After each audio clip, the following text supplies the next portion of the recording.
Sangat melihat orang-orang sakit disembuhkan, mereka ditolong Tuhan, dan menjadi pribadi yang selalu rindu menikmati hadirat Tuhan. Shalom bagi semua saudara terkasih. Sinar kemuliaan-Mu Bapa memenuhi sekelilingku. Ku rasakan hadirat-Mu, Kau tenggelamkan jiwaku. Ku ingin tetap tinggal bersama-Mu. Sinar kemuliaan-Mu Bapa memenuhi sekelilingku. Ku rasakan hadirat-Mu, Kau tenggelamkan jiwaku. Ku ingin selalu dekat dengan-Mu. Ku ingin tetap di sini, menikmati hadir-Mu. Ku ingin tetap di sini dan memandang indah wajah-Mu. Amin.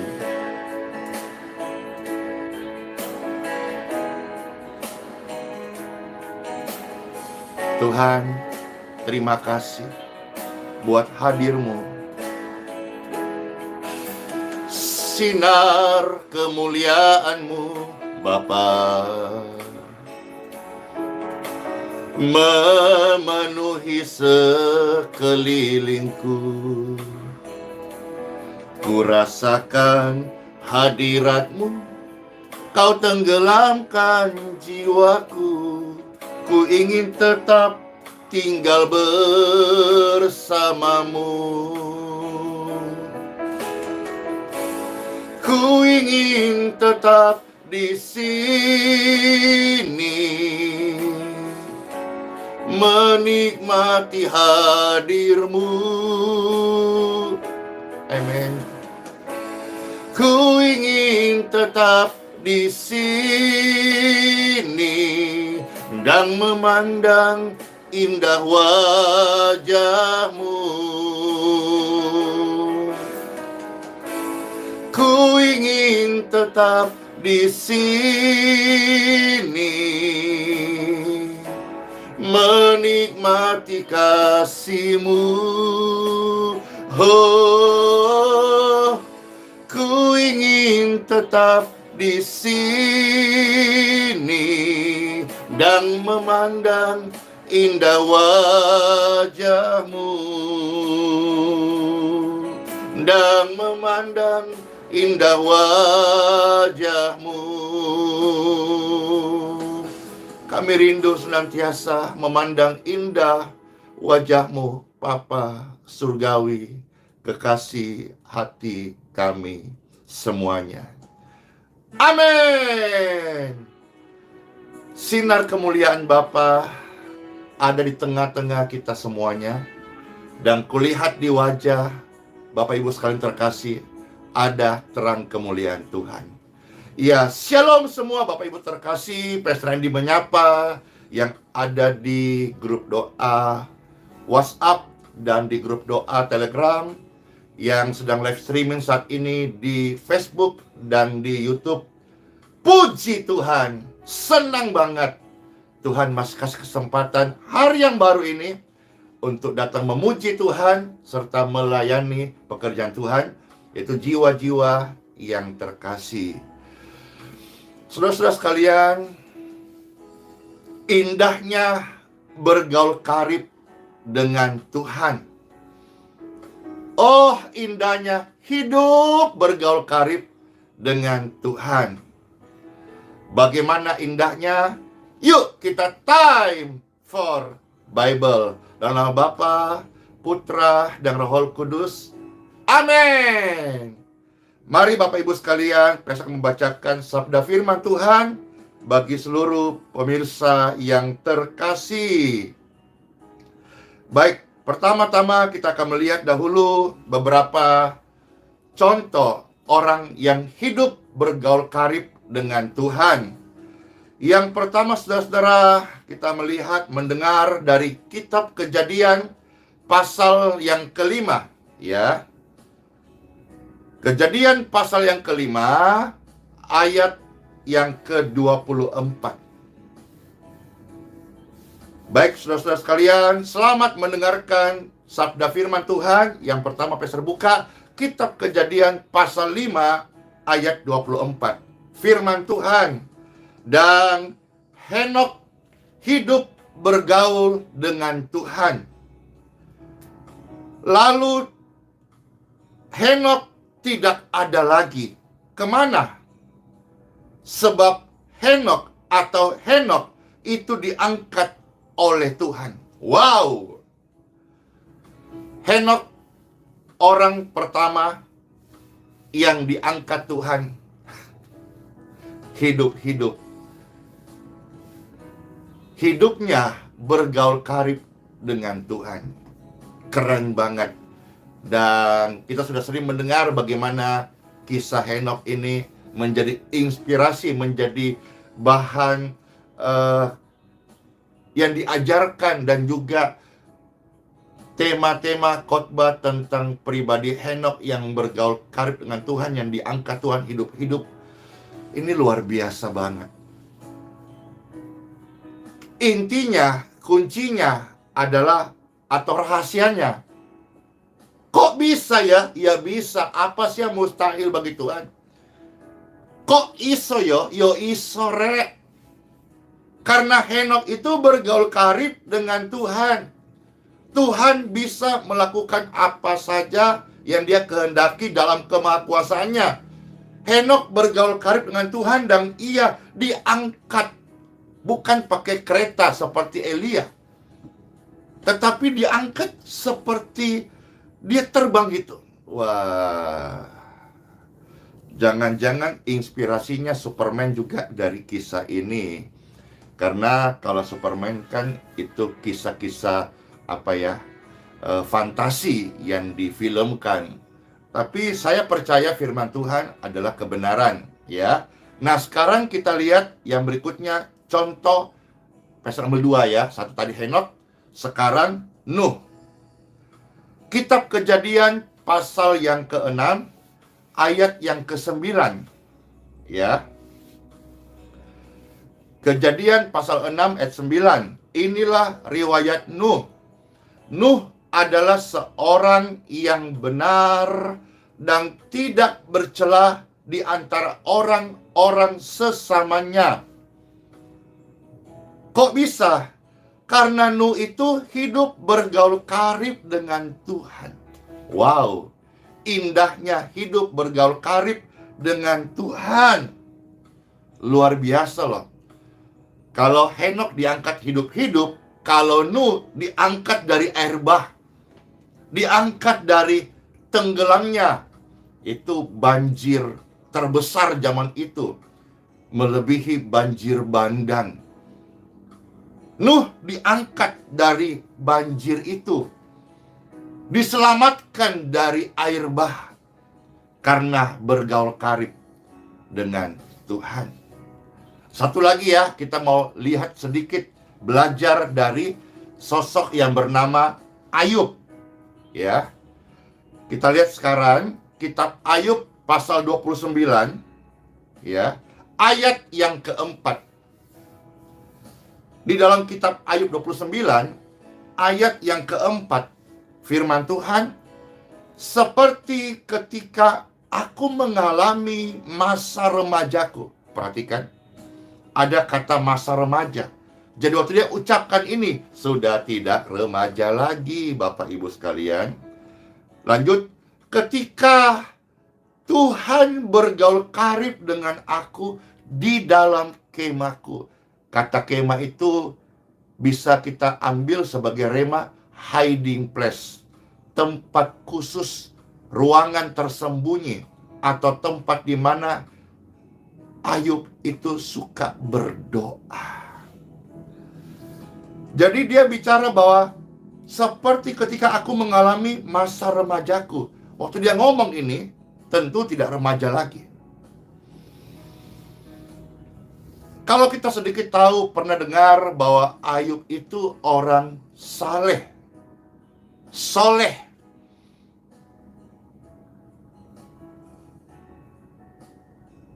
Kesalehan Ayub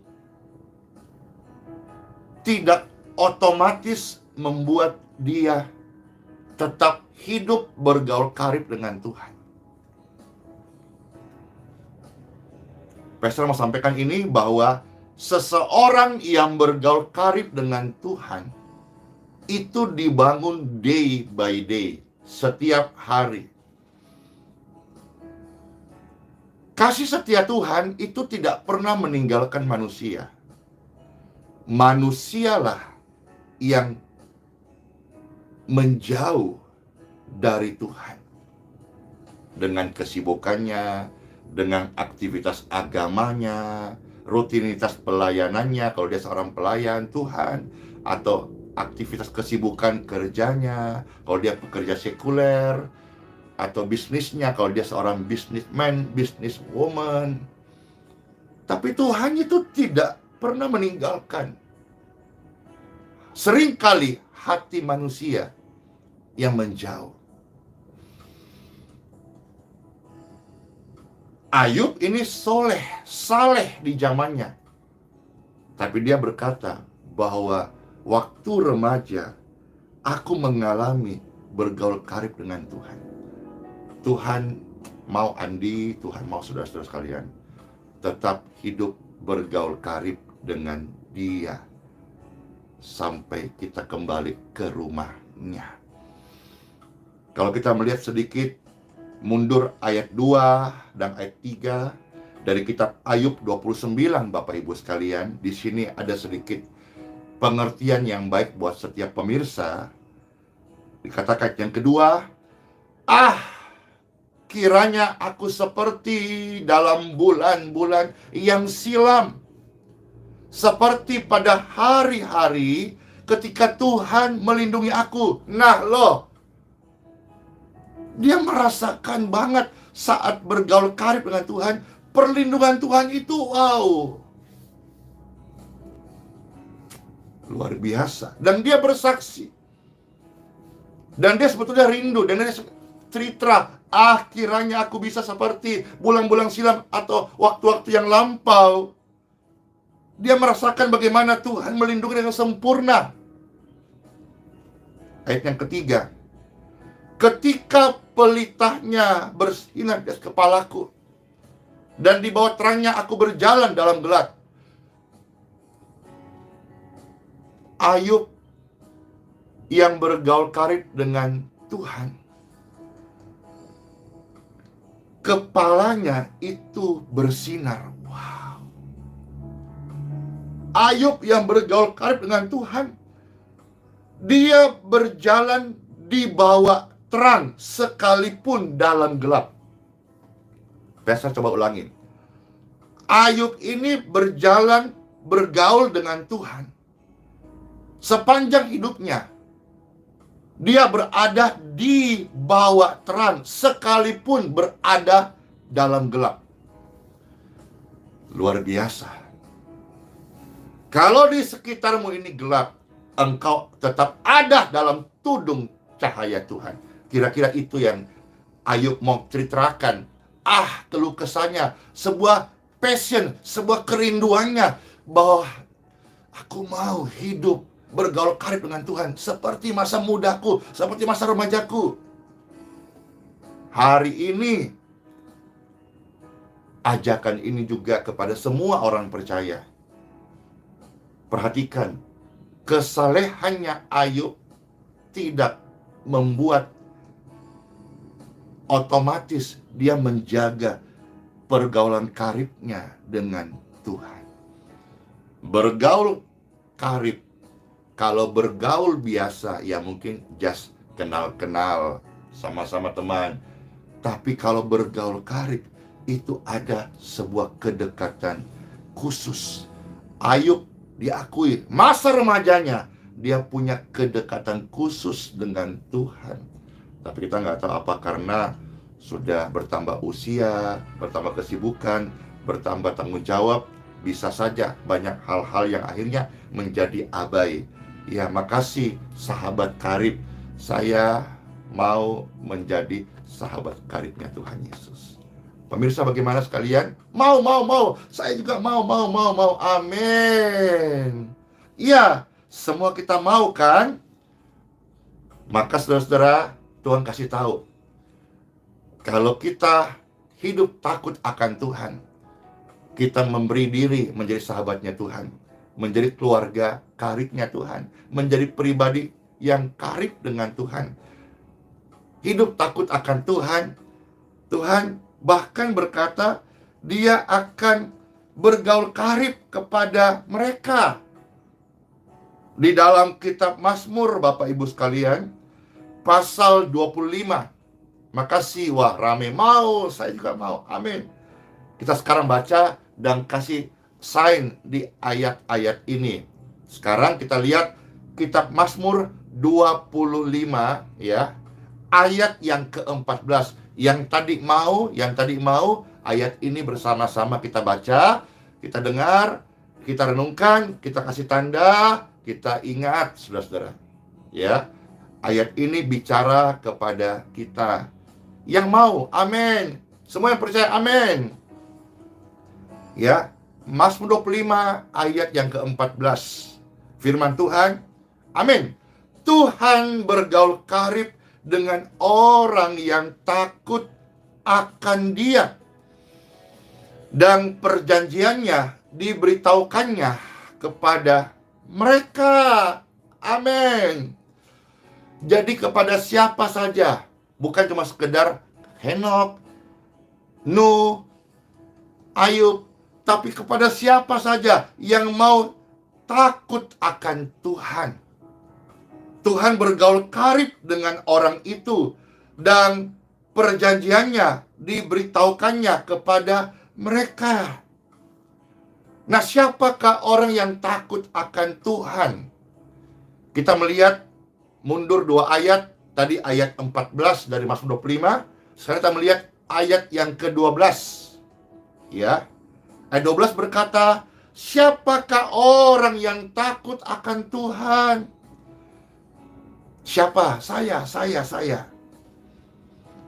Kepadanya Tuhan menunjukkan jalan yang harus dipilihnya. Jadi yang pesta dapat rema di sini, orang yang takut akan Tuhan, Tuhanlah yang akan menuntun langkahnya.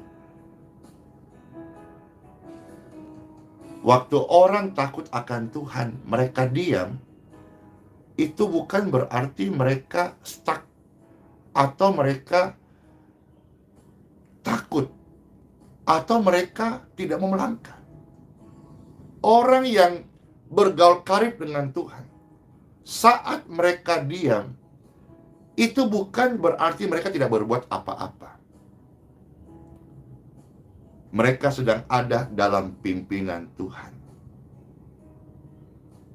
Pastor bersaksi, hari ini dengan diamnya kami, selama 6 bulan dilarang beribadah oleh Bapak RT kami.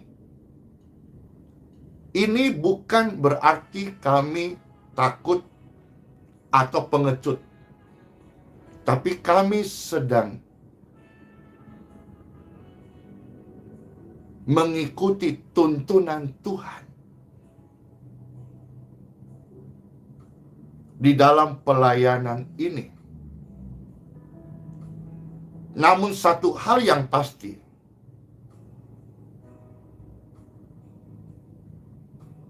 orang yang melarang sesamanya beribadah,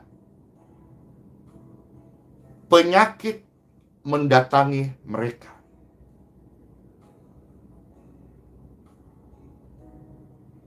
Sebaliknya, seseorang yang beribadah kepada Tuhan, penyakit dijauhkan dari antara mereka. Kitab Keluaran 23 ayat 25. Yaitu sedikit nanti Bapak Ibu catat saja. Pastor ulangi. Orang yang menghalangi atau melarang sesamanya beribadah kepada Tuhan, penyakit mendatangi mereka. Sebaliknya, firman Tuhan mengingatkan, orang yang beribadah kepada Tuhan, penyakit dijauhkan dari mereka. Ayatnya, rema ini diambil dari Keluaran 23, ayat yang ke-25.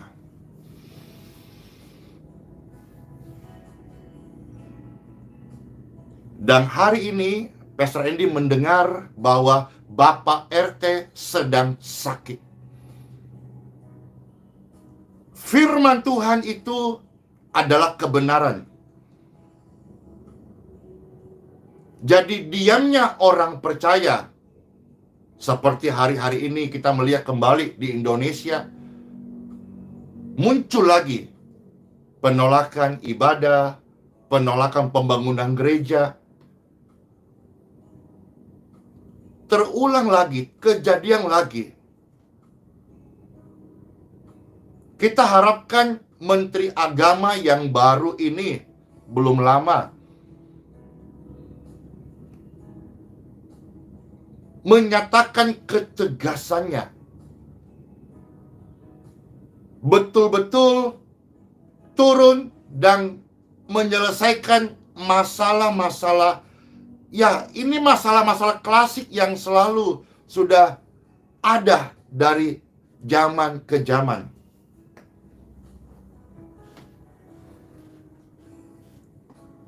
Sekali lagi, ini masih sounding yang awal-awal, ya. Karena kami dijanjikan maksimal Oktober itu semuanya bisa dibantu diselesaikan. Diamnya kami ini diam berdoa, bukan diam takut. Orang percaya, dia hanya takut kepada Tuhan Yesus. Ketika orang percaya itu diam, dia sedang mengikuti tuntunan Tuhan di dalam kehidupannya. Lanjut Bapak Ibu sekalian. Seperti firman Tuhan berkata di ayat yang ke-12 dari Mazmur 25. Orang yang takut akan Tuhan, kepadanya Tuhan menunjukkan jalan yang harus dipilihnya. Bapak Ibu sekalian, dalam keluarga, dalam dunia kerja, dalam pelayanan pun mungkin alami hal yang sama.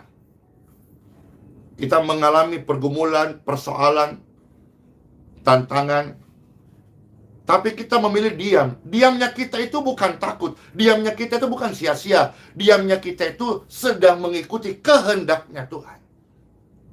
Karena kalau kita sudah hidup bergaul karib dengan Tuhan, Tuhan akan menunjukkan jalan mana yang harus kita pilih. Tadi doa saudara-saudara, terpikir sih, muncul sih, tapi Pastor perlu gumuling lagi. Apakah kalau sudah jalan 6 bulan ini, sementara juga ada beberapa masukan dari orang yang berdoa menyampaikan kepada Pastor secara pribadi, ibadah harus jalan kembali.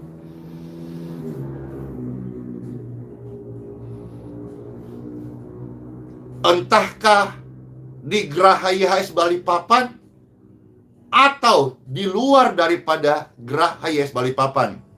Lalu dari masukan cerita, dari sharing ini, muncullah sebuah kerinduan atau bisa ide barangkali sambil kita doakan. Karena pastor ini bergerak ketika digerakkan gitu. Kalau udah digerakkan, bergerak. Lalu kerinduan apa? Ini baru ngomong-ngomong awal. Kalau misalnya Geraha YHS Balikpapan tidak dibolehkan untuk ibadah, idenya atau kerinduannya, apa kita keluar saja, misalnya cari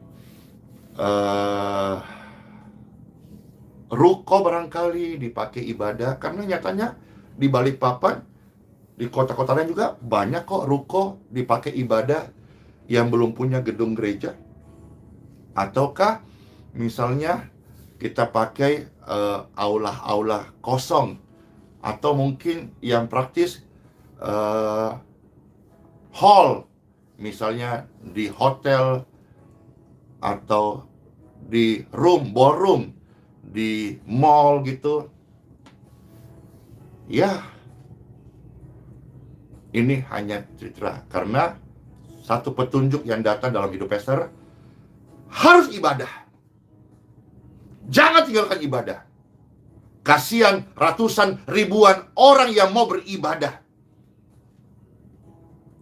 Mohon dukun dalam doa Pastor Andy ini sebagai manusia biasa yang hanya belajar mau dengar-dengaran apa yang menjadi kehendak Tuhan dalam hidup kami. Satu hal yang pasti Tuhan ingatkan, bahwa Tuhan akan menyatakan perjanjiannya kepada orang-orang yang bergaul karib dengan Dia. Kita sekarang maju Bapak Ibu sekalian. Siapakah orang yang takut akan Tuhan? Di dalam kitab Mazmur 115 ayat yang ke-11. Hai orang-orang yang takut akan Tuhan, percayalah kepada Tuhan. Dialah pertolongan mereka dan perisai kita, perisai mereka. Ini janji Tuhan. Orang yang takut akan Tuhan, Tuhanlah yang akan menyatakan pertolongan di dalam hidup mereka. Kebahagiaan orang yang takut akan Tuhan. Kitab Mazmur 112 ayat 1 sampai yang ketiga. Firman Tuhan, kebahagiaan bagi orang yang takut akan Tuhan. Kitab Mazmur 112 ayat 1 sampai yang ketiga. Haleluya! Berbahagialah orang yang takut akan Tuhan, yang sangat suka kepada segala perintahnya. Anak cucunya akan perkasa di bumi. Amin. Angkatan orang benar akan diberkati. Tidak ada yang Pastor baca di dalam Mazmur ini angkatan orang benar dikutuk, tidak ada. Angkatan orang benar sakit-sakitan, nggak ada. Angkatan orang benar mengalami warisan masalah, tidak ada. Berbahagialah orang yang takut akan Tuhan. Bahagianya orang yang takut akan Tuhan adalah anak cucunya perkasa dan angkatan orang benar akan diberkati. Bahkan harta dan kekayaan ada dalam rumahnya. Kebajikannya tetap untuk selamanya. Glory to God. Thank you Lord Jesus. Kiranya sabda firman Tuhan ini menjadi berkat rohani bagi seluruh pemirsa sekalian. Hiduplah dan terus menjaga bergaul karib dengan Tuhan. Orang yang bergaul karib dengan Tuhan, dia hidup takut akan Tuhan. Dan orang yang hidup takut akan Tuhan, jalan-jalannya diberitahu sama Tuhan. Orang benar ketika diam bukan takut, tapi dia sedang ikut jalannya Tuhan. Bahagia orang benar, anak cucunya diberkati. Angkatan orang benar diberkati. Harta kekayaan ada dalam rumah orang benar. Apalagi damai sejahtera, apalagi sukacita, apa ketenangan. Tuhan berikan kebajikannya tetap untuk selama-lamanya. Tetap setia karena Tuhan Yesus sangat amat setia dan mengasihi orang semua. Let's pray. Tuhan Yesus, terima kasih. Aliran kesembuhan mengalir di tubuh kami. Firman Tuhan ini menyembuhkan kami. Dan kami memberikan hati kami, kerinduan kami, komitmen kami. hidup bergaul karib dengan Tuhan, hidup takut akan Tuhan, dan kami akan melihat bagaimana jalan-jalan kami dalam pimpinan Tuhan. Kami sudah belajar dari kisah Henokh, dari kisah Nuh, kisah Ayub, dan Tuhan katakan Tuhan bergaul karib, amin, kepada orang-orang yang takut akan Dia. Kami bersama keluarga menjadi pribadi yang mau hidup takut akan Tuhan, menghormati Tuhan. Terima kasih Tuhan Yesus buat sabda firman-Mu. Kami percaya semua pemirsa sekalian mendapatkan berkat-berkat rohani, berkat kesembuhan, berkat damai sejahtera, berkat sukacita, berkat kekuatan iman dalam nama Tuhan Yesus. Semua terima, percaya, bersyukur bersama saya katakan amin, amin, amin.